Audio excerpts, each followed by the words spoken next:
YouTube Untamed here. New vehicle sales continue to slow, largely thanks to the huge astronomical price tags being connected to these vehicles. Because of that, the price and value of your used vehicle is starting to go up. Because dealerships cannot sell new vehicle inventory, they're needing to rely on their used vehicle inventory much more. Consequently, the value of it is going up. Since the beginning of this year, we've seen about a 10 to 15% increase in the values of used vehicles. 10 to 15%. I foresee that continuing to be the case as we teeter into 2026. Stick with me throughout this video and I'll tell you how to maximize the trade-in value or sale value of your vehicle. Since 2019, we've seen about a 42% uptick in MSRPs across the board across all vehicle manufacturers. With tariffs considered, between now and this time next year, we're foreseeing about a 50% uptick in MSRPs for new vehicle inventory. Again, that just adds to the problem. People already cannot justify the monthly payments on these vehicles. If you want a full-size SUV, like the Chevy Tahoes and Suburbans behind me,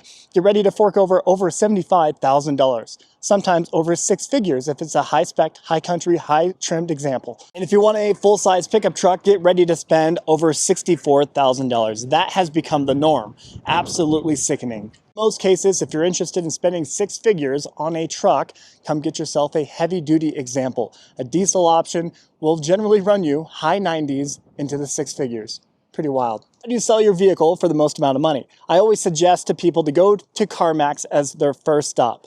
I don't recommend taking their offer, even if it kind of feels okay to you. Don't just take it because you can generally get more than that. And I'll talk through that in this video. Go there, see what they're willing to offer as a buy offer for your vehicle, and use that as your benchmark. That's your baseline moving forward. Admit, what I'm about to explain to you works better if your vehicle is a little bit newer. If it's a lightly used example with maybe less than 60,000 miles on it, this is when this tactic is a lot more effective. I want you to pick up the phone, call a dealership of the same make and manufacturer of the vehicle that you're trying to sell. Pretend you're trying to sell a GMC truck. You want to call GMC dealerships first, of course, right? If you're trying to sell a Toyota, call Toyota dealerships. And what I suggest doing is calling dealerships that are maybe a state or two away, further away from you. Start with them. Say, hey, I have a Toyota Tacoma, 2023 Toyota Tacoma TRD Pro. It has 40,000 miles on it.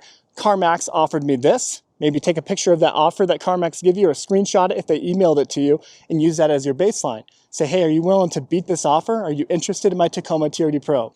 And there's a chance that, if it's not a very desirable vehicle, they may not want it. But like I opened this video with, the value of used vehicles, that's increasing. It's increasing by the day. So I think that most dealerships, they want to be competitive with getting your used inventory because that is where they're going to have the largest profit margin on their lot. Starting with the dealerships far away, you're asking them, hey, are you interested in buying my Tacoma TRD Pro? Are you willing to beat this offer? Never ask them to match it. Ask them, are you willing to beat this CarMax offer? And like I said, in my experience anyway, if it's a lightly used and a desirable trimmed vehicle, they're going to beat it. They're going to want to beat it. And generally, it's not by much, but it's like $500 they beat it by. Get that offer in writing. Get it in writing from them. Say, hey, I'm going to think it over. I appreciate it. Then call the next dealership. Call the next Toyota dealership that's a little bit closer to you. Call them, run through the same exact spiel with them, and keep doing that. Do that 5, 6, 7 times, continuously getting closer to where you live. And by the time that you have called maybe 7 dealerships and you gotten that price tag up quite a bit, hopefully quite a bit on your purchase offer, there's going to get to a point where they don't go up anymore. Let's face it, right? I mean, there's a threshold, of course, where it's just not worth it. But if you're calling a number of them, at least you have full confidence that you are maximizing the amount that they're willing to offer. And by the time you get to your backyard, the dealership in your backyard, say, hey, I've called around a few dealerships. This one's not too far away, and they offered me this. Are you willing to beat it? I'd love to keep my business in my backyard. In my experience, they will. Not to mention, when you're contacting these dealerships and asking them to beat the trade-in value on for your vehicle, be sure to have a couple dozen photos of your trade-in. I'm talking interior, exterior, underneath.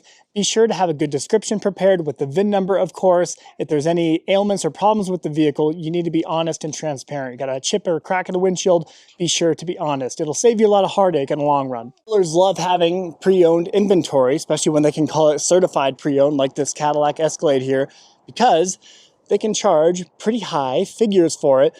Like this, nearly 43,000 miles on this 2023 Cadillac Escalade, and they want $85,000 for it, 85 grand. That's a lot of money for a used example with that kind of miles for it. So they can charge more for these examples because compared to a new example, like that red one, you probably can't see it, there's a red one up there, that MSRP on that one, over $115,000. So it's easier to maybe justify this to a customer to come buy that for 85 grand. They're technically saving, what, over $30,000 to buy used. And when a dealership lines up financing on a used vehicle, they get a larger kickback from the lending institutions. A larger kickback because generally speaking, it's a higher interest rate on used inventory comparatively to the incentivized rates that are generally offered on new vehicles. This brings me to today's video sponsor. That is Last Fit Lighting. Today I'm pretty excited. I'll be installing these LS Plus LED bulbs into our 2020 Chevy Suburban behind me, as well as some T3 blinkers for us. So I'm excited to showcase that to you guys. I've been very pleased with my Last Fit floor liners that I put into my Ford F-150 Raptor a few weeks ago. So today I'm excited to put these on, try them out, and compare them to the stock standard halogen bulbs that are in my Suburban. So stick with me. Guys, I just wrapped up putting in both the high beams as well as the front turn signals here in the Chevy Suburban, and it looks so much better.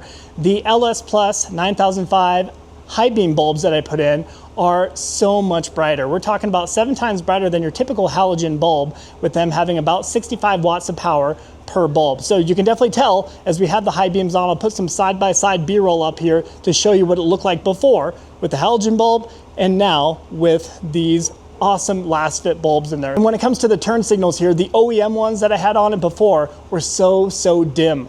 I mean, I would never even see them reflecting off of street signs at nighttime when we're driving around. And with this being my wife's primary vehicle while she's driving around our 5 kiddos, I personally have so much better peace of mind knowing that they're going to be seen. It's just a safer setup overall. So super happy with just how easy it was to install. Under 45 minutes for all of it, all put together, a plug and play situation. And not to mention, Last Fit does offer a 2-year hassle-free warranty. So if you bump into any quality issues with these, you can just reach out to Last Fit and they're going to take care of you and make sure that you get a replacement. Just like the Last Fit floor liners that I put in the Raptor, these Last Fit LED bulbs arrived in the mail within a matter of days. So very quick shipping, and the packaging of the product, second to none. I think you're going to be very pleased with the product overall. Not to mention customer service with Last Fit has always been exceptional in my experience, and everybody I know who's gone through them has been very pleased with it. So if you do end up buying something from them, please consider using my affiliate link in the video description below. It tells them that you're watching my videos and you appreciate this type of content. Prime example here, the profit margin on this used 2022 GMC Sierra 1500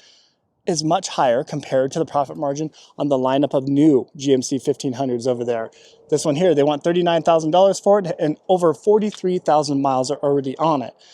If they sell this to somebody, maybe they sell it to them at a little more of a discount, maybe 37 grand. I bet they're still profiting so much more. They probably gave the gentleman around $30,000-ish for this vehicle.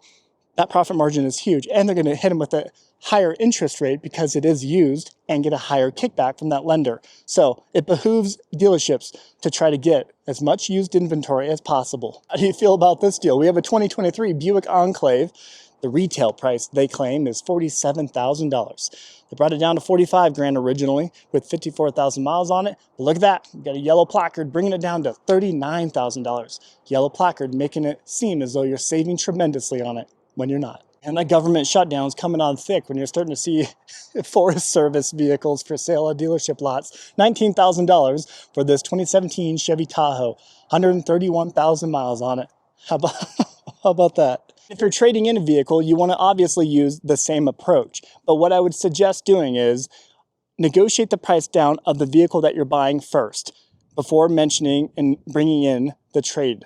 So get that price tag down, because what a lot of dealerships will do is they'll maybe inflate your trade-in value, but keep the price tag of the vehicle that you're buying or trading in for extremely high. So you want to make sure that you're getting both, maximizing the trade value, of course, and lessening the price tag of the vehicle that you're buying. So I suggest negotiate the vehicle price first that you're buying, get that down as far as possible using the same tactic. Call a dealership 2 or 3 states away that has that same vehicle that you're interested in, same vehicle, same color, same trim, same everything, and negotiate the price down as far as possible and keep calling dealerships asking them to beat that previous offer for a sale price. And then you want to introduce the trade-in value after you've already gotten that maximized buy offer or trade-in value for your vehicle. So you kind of want to bring them all together. It will take a few hours. It'll take a full afternoon. But I tell you what, that's time well spent. And check out this bad Johnny. It's been here for a while, but it's pretty cool.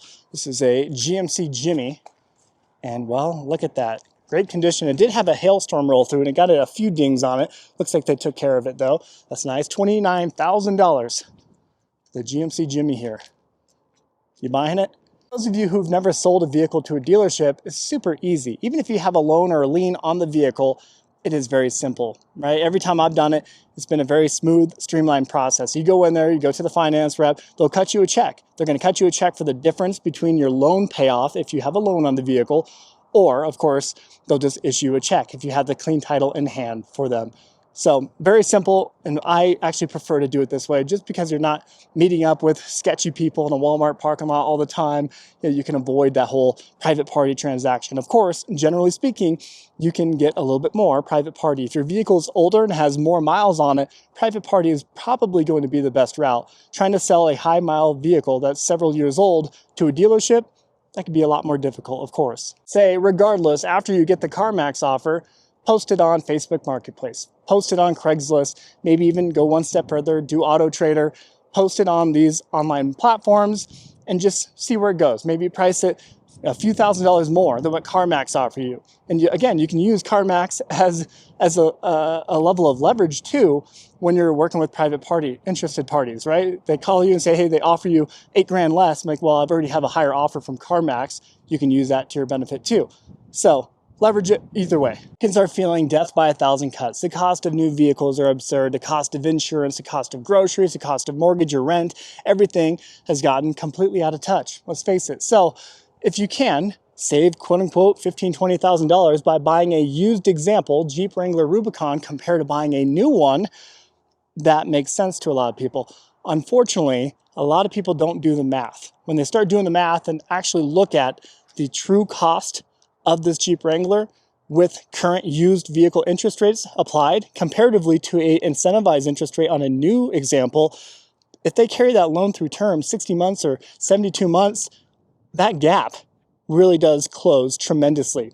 What I mean by that is, the price tag of this becomes much higher, of course, if you're paying 11% or more interest rate APR, comparatively to an incentivized maybe 3.9% rate on a new one. So, but if you pay it off sooner, of course, the used example behooves you. As I'll wrap up the video there, obviously a pretty short and to the point video, but it's fascinating how many people just fail to take the time to try to maximize the sale price of their vehicle when they're trying to get rid of it, or of course, if they're trying to trade it in.